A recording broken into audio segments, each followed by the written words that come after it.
پچا صاحب غزل دی چې وژنی مې سرپه مه کوئ هر څه ته تیار یم وژنی مې سرپه مه کوئ هر څه ته تیار یم کوکې وهم وایم هغه پسې بیمار یم او ته راڅخه مه پوښته چې ولې زه زنګېږم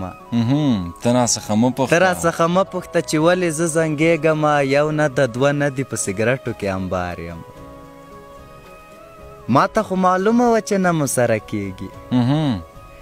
ما ته خو معلومه وه چې نه مو سره کېږي تا راته ویلي و چې زه دې ذمهوار یم او کړې مې وه بد مې کړي خدایه بیا یې نه کوم کړې مې وه بد مې کړي خدایه بیا یې نه کوم مینه پسې څه شی وي له مینې توبهګار یم او سترګې راته مه نیسه سلام مې په تا کفر دی پاچا سترګې راته مه نیسه سلام مې په تا کفر دی اوس هغسې نه یم اوس بل رقم اوڅار یم قربان پاچا صاحب یو نظم به درته ویم پاچا صاحب وایي شپه هم یو څه تر نیمایي تېره وه شپه هم یو څه تر نیمایي تېره وه زه لاس تر زنې د کوټې په وره کې د بارانه څاڅکو ته غلی ناست وم یو ناڅاپي به اسمان پړکه وکړه څه یو ناڅاپه به رڼا جوړه شوه مګر خو دومره دوامداره نه وه څه تورې ورځې په اسمان تاوېدې تړ مې اوښکې په ګریوان تاوېدې زما په لاس کې به د سوي سګرټ یو څه نری دود پورته شولو څومره بیخي بې اندازې ستړی وم خو ښه وه دا مې وه وروستی شپه د ژوند ما د شیشې په یوه څوکه باندې د خپل ورغوي سرمن وچیرله بیا مې د څیرې لاس په وینو باندې د دیواله پر مخ مې ولیکل چې عالمه ټول راته بښنه وکړئ له دې فاني نړۍ نه کوچ کومه نوره د دې ژوند حوصله نه لرم په دې لیکلو پسې سم د لاسه چې په دې خپل سر مې وسله کېښوده د شهادت مې کلمه تېره کړه څو ځلې ستا مې هم نامه تېره کړه دې سره سم شانتي یو درز جګ شو بیا مې نه څه واورېدل بیا مې نه څه وکتل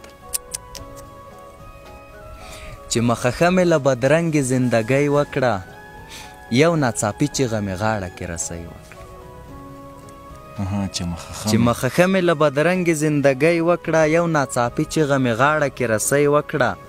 او اوس چې دنیا را پورې خاندي لیونی مې بولي دغه کانه را باندې دغې غریبۍ وکړه اوس چې دنیا را پورې خاندي لیونی مې بولي دغه کانه را باندې دغې غریبۍ وکړه او ولې مې نه پرېږدې یوه شېبه ارامې ساته ولې مې نه پرېږدې یوه شېبه ارامې ساته داسې پوښتنه مې له خپلې تنهایۍ وکړه او دومره عادت مې له غمونو سره کړی و چې پاچا دومره عادت مې له غمونو سره کړی و چې د ماتم چیغه مې په ورځ د خوشحالۍ وکړه چې زنکدن مې و له دغې دنیا تلم او څاره چې زنکدن مې و له دغې دنیا تلم او څاره مړ شې مجبور مه شې ما دا کیسه وروستی وکړه او سار صاحب ریحان صاحب وایي چې ښه دروند مین یم الحمدلله په خپل وطن یم الحمدلله ښه دروند مین یم الحمدلله په خپل وطن یم الحمدلله نن که ډوډۍ نه وي پروا نه کوي موړ په دیدن یم الحمدلله او ته که برجن یې او له تا سره زه جوړ که برجن یم الحمدلله واه پاچا صاحب او سار صاحب ستاسو ښه اورم هېر کړی به وي ما دا بې ایمانه خو په وخت هېر کړی به وي ما دا بې ایمانه خو په وخت یو څوک به راته بیا وایي جانانه خو په وخت او بیخي مزاحمت کوې دیدن کې مه راوره بیخي مزاحمت کوې دیدن کې مه راوره ښه په شړه کنده بارانه خو په وخت قربان پاچا صاحب او لږ وخت راکړه نور انشاءالله ما ډېر کارونه کړي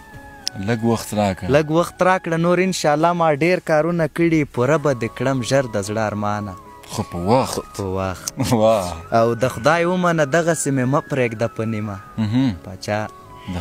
د خدای ومنه دغسې مې مه پرېږده په نیمه ارمان به بیا زما وکړې نادانه خو په وخت او څاره بندگی د بنده نه ده د زغملو او څاره بندگی د بنده نه ده د زغملو درځم له زنځیرو سره زندانه خو په وخت مننه ډېر زیاته مننه او سار صاحب